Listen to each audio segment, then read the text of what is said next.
Baby, baby, baby, baby, baby.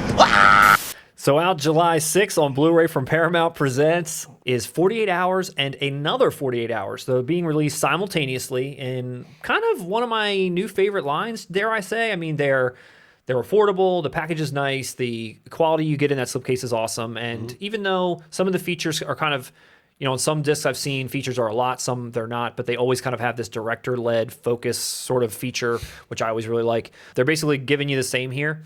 So both films are receiving brand new 4K restorations, which is pretty cool. The quality of the disc will hopefully be much better than anything that's previously come out. They both have a filmmaker focus with director Walter Hill, so he's coming back to do an interview. I don't know how long it is, but he's on both of these discs doing interviews. And then the collectible packaging. So just, I mean, they're generic art. You know, this is new art on both of these, but when you actually open it up, you'll get whatever the original art was. So that's kind of the thing with this Paramount Presents thing. So they're giving you something new from them, but then you open it up and you get what you've always liked, if this is art that you even really cared about. Now, I don't know anything about 48 Hours. I've only ever seen another 48 Hours. Have you seen both? No, I was going to say, I almost feel like they tried to do the same movie again. Another 48 Hours, which is not so much a sequel as a film in the same tradition as the original 48 Hours, which came out in 1982 and made Eddie Murphy into an overnight movie star. I've seen 48 Hours, and I'm a fan. It's like a great movie. I've never seen another 48 Hours. We've done a couple of segments on Eddie Murphy before, and, you know, I've mentioned that I enjoy, like, The Golden Child and Coming to America, Trading Places. We talked about Beverly Hills Cop. Sure. Now 48 Hours is another one of those sort of classic Eddie Murphy films. Where does this kind of fall into this? In regards to Eddie Murphy 80s classics, this 48 Hours, I would say, is the grimiest. It's the most action, almost exploitation feeling out of all of them. Like, it's Coming to America as a sweetheart. Beverly Hills Cop is a sweet movie. 48 Hours is a little mean. Whether you like that style or not is going to determine your enjoyment of this compared to his other films. This is not Beverly Hills Cop. I could tell from another 48 Hours that it wasn't a happy-go-lucky type Eddie Murphy movie. Hard R. It was. I mean, his other movies are hard R's too. The original 48 Hours looks more like Grindhouse. It looks like City, early 80s. It has that like grain stock look to it. It has more of a menace to it. There's more of a bite to it. Gotcha. The humor in it is definitely more racially charged, which has more poignancy. Yeah. You know what I mean? Where Beverly Hills Cop doesn't really go in on that. But it's great, man. I mean, this was his first big movie. This was Eddie Murphy was a rock star. SNL, biggest comedian in the world.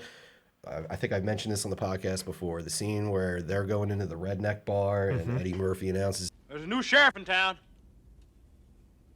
It's magic just seeing a black man do that in this redneck thing, and they're all judging him. It also works as, I'm fucking Eddie Murphy. This is my moment. I'm about to dominate the 80s. New sheriff in town. And his name is Reggie Hammond.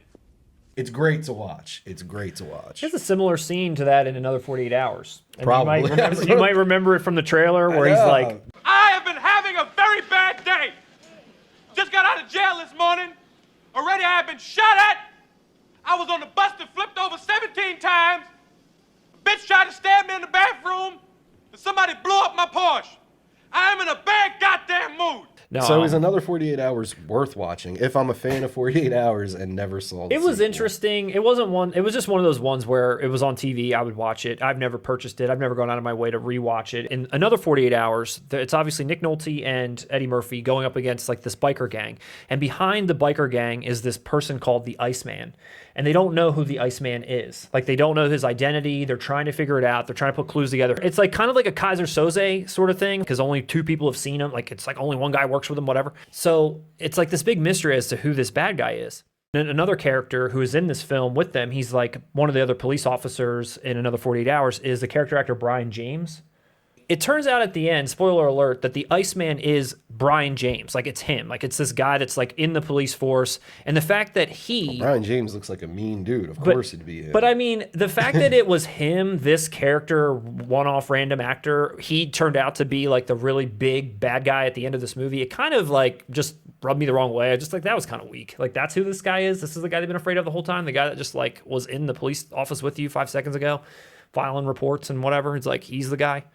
But anyway, it's out July 6th. Paramount presents. Great line, great package. Russ, do you think you'll pick up 48 hours? I'll be picking this up. Nice. I've never owned it on DVD or anything. I'll be picking this up. Like you said, I like this Paramount presents collection. I like how we're in the death grips of physical media. I like how this is popping up out of nowhere from Paramount, and it's cool. I agree. It's cool. All right.